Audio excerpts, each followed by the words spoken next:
Speaking of Texas, who's got a big challenge? It's the secondary. We've seen some good. We've seen some bad. We've seen some promising. Let's discuss the Oklahoma Sooners secondary coming up next here on Locked On Sooners.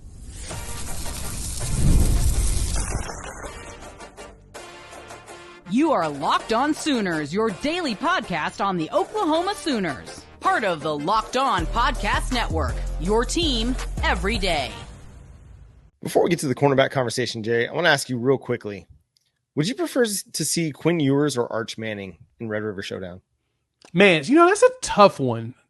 And to be honest, I'd rather see Quinn. We know Quinn. We understand Quinn. We did things to Quinn last time that we would like to add to Quinn this time around. So personally, I'd rather go against Quinn. I think with Arch, you get a little bit of the unknown, even though he's been okay. There's some things you need to work on, but he's young.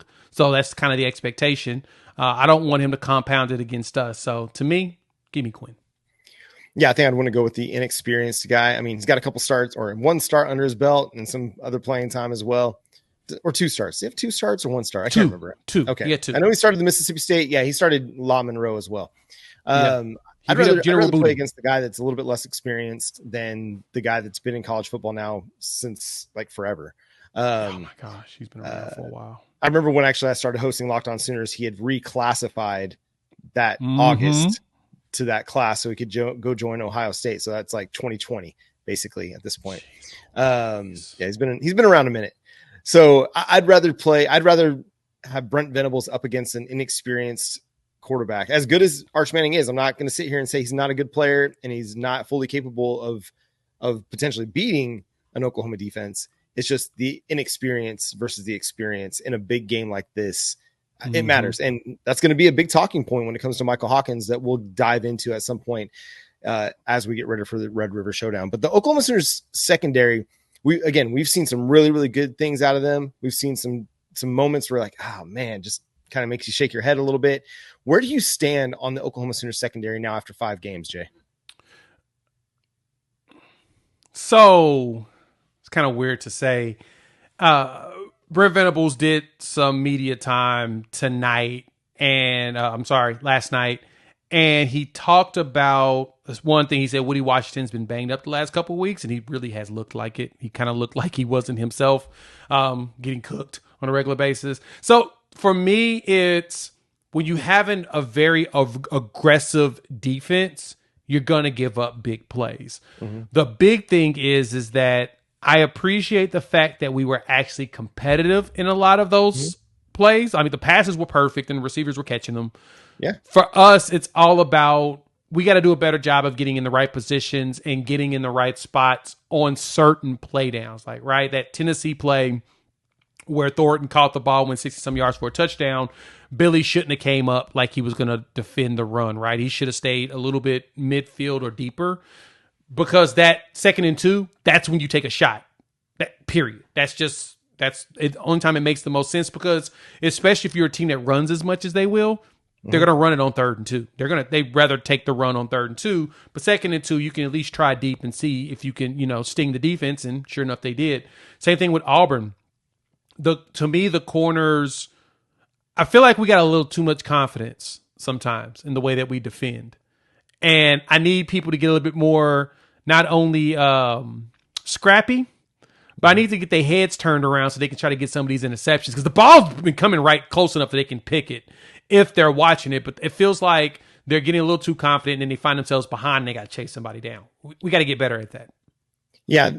Against Auburn, there weren't a lot of moments where it's like these guys are running wide open, and right. they're getting gashed because of that.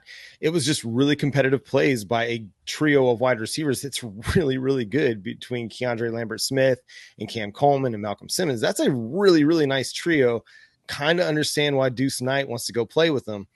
But yeah, if Des Malone, if Kenai Walker, if they get their heads around, maybe they're able to make a play on the football on those big, plays into the end zone. The one where I think it was Eli, no, maybe Peyton Bowen. I think it was Peyton Bowen down the left sideline, just in a 50-50 scrap a little bit. Yeah, it was Peyton. And kind of the same thing. He just kind of gets, he just kind of gets pushed off of a little bit, but it just isn't strong enough at the catch point. to make that one competitive on his end. But other than that, I thought the coverage was fine. Again, you got to continue to get better, and you're going to have a big test next week against Texas and their group of wide receivers. But I like the competitiveness with which, Kenai Walker and Des Malone and Eli Bowen are playing with. Obviously, you miss Gentry Williams. The dude is a really, really good cover corner. But your guys that have the size on the outside, they're playing good ball.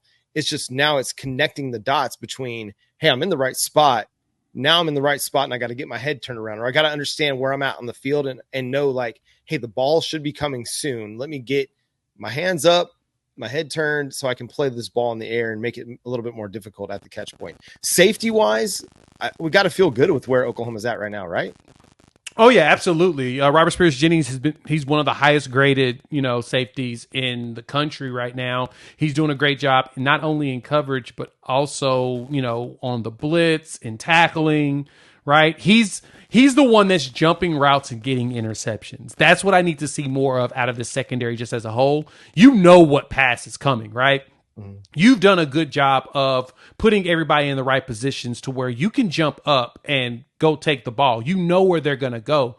So why aren't we jumping more routes, right? So, but the good thing, and this was crazy, we're trying to find ways to get Peyton Bowen on the field because Robert Spears-Jennings is playing so darn well. So I honestly thought that Peyton was going to end up being starting next to Billy, but it's getting to the point where you need to put Robert Spears-Jennings out there with Peyton and kind of let Billy roam just because RSJ's been so good. And he's playing himself into a day 2 draft pick easily, right?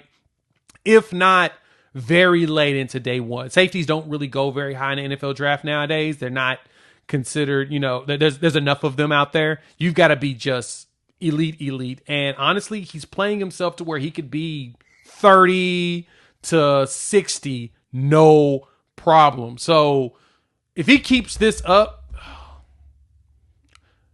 we'll see Peyton Bowen start next year next to somebody. It's going to be one of the young guys, either Boganowski or Reggie Powers or whatnot. And that also will be depending on if Kendall Dobie comes back, which I kind of expect him to.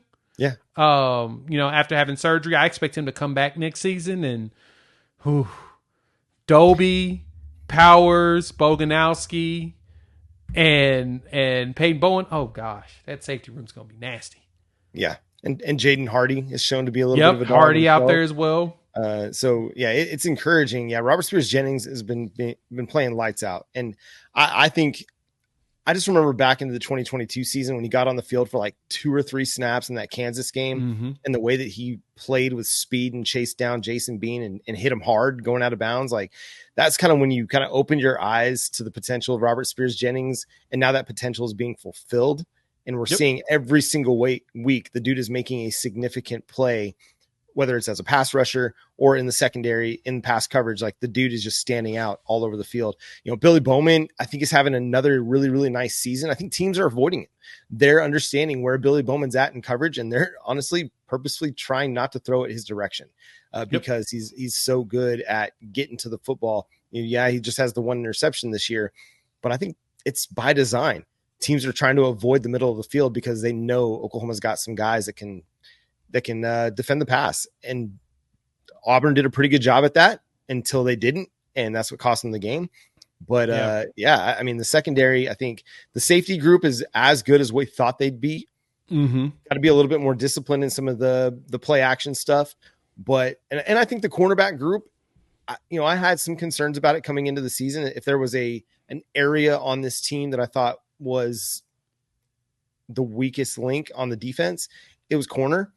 But that's just because the front 7 and the safety groups are so good. Somebody's got to be, right? But you've got some guys that are really, I think, talented players with a lot of promise and potential. It's hard to play cornerback at any level of football, but you've got guys in Des Malone and Kenai Walker that are pretty good. Yeah. No, I totally agree with that. I think Kenai is he's having his best season of his career. Oh yeah, he's showing up. He's like a fingertip away from an interception every single game.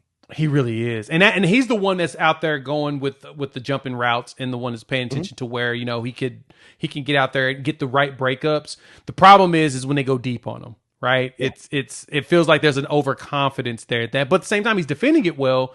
He's just got to. He needs to jump routes more, and that's what I need out of him. Go ahead and jump that route, get the pick. You know it's coming to you. But if anything for this secondary, I like the fact that they buckle down very well in the second half.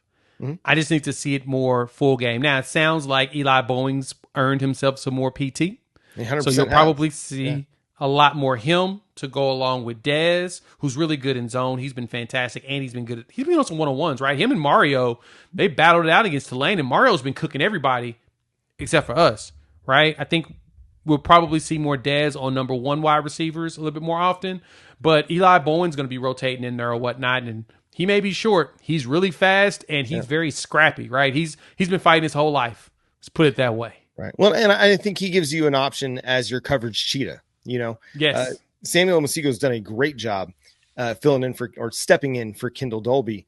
And then you got Trace Ford that's kind of your big cheetah. He's like they call him the big cheetah, which cracks me up. I love it. and so you've got some variability there, but when it's third and long situations, and you can put Eli Bowen in there as your slot cornerback or your coverage cheetah, and you've got a really nice competitive trio that you can work with out there. And Oklahoma's defense is just I think it's getting better. I think they just were on the field a little bit too much last week, but I think it's going to continue to get better. Now, again, big test against Texas. We'll see how they hold up. But listen, it's a talented football team on both sides of the ball, so it's going to make for a really, really fun matchup. Oklahoma might be getting the benefit of one Texas college football team that's struggling a little bit in 2024.